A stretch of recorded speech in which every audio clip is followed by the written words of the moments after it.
Hello ladies and gentlemen, zdraví vás Assassin's Gamer a jsem tu, abych vám ukázal, jak stáhnout a nainstalovat Assassin's Creed Brotherhood.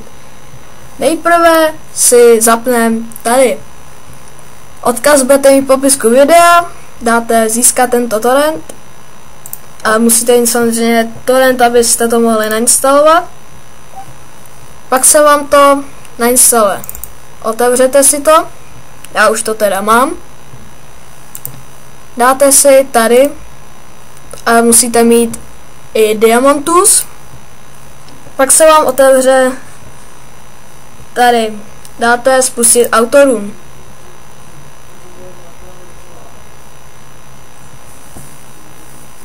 Ke chvíli se to načítá.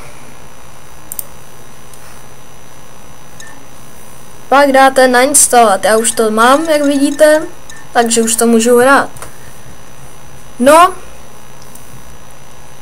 pak už se vám to nainstaluje.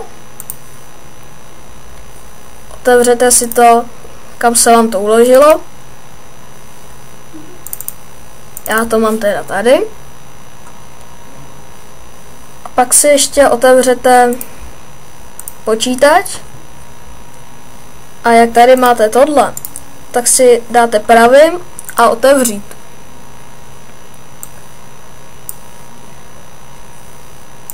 To můžete zavřít, otevře se vám tohle. Tady dáte Skid Row. Tady to všechno skopírujete a hodíte to do toho. No a pak už stačí dát tady to Assassin's Creed Brotherhood. A nemusíte mít ani crack, to už je v tom. Pak už vám dáte tohle a on se vám to spustí. Pak máte dodatek, jestli chcete, tak tady máte češtinu do toho. Pokud nevíte, jak ji tam dát, napište do komentářů. No, a pak už by vám to mělo jít. To je tak všechno a když tak like a po případě odběr, tady je můj kanál a díky za shlédnutí.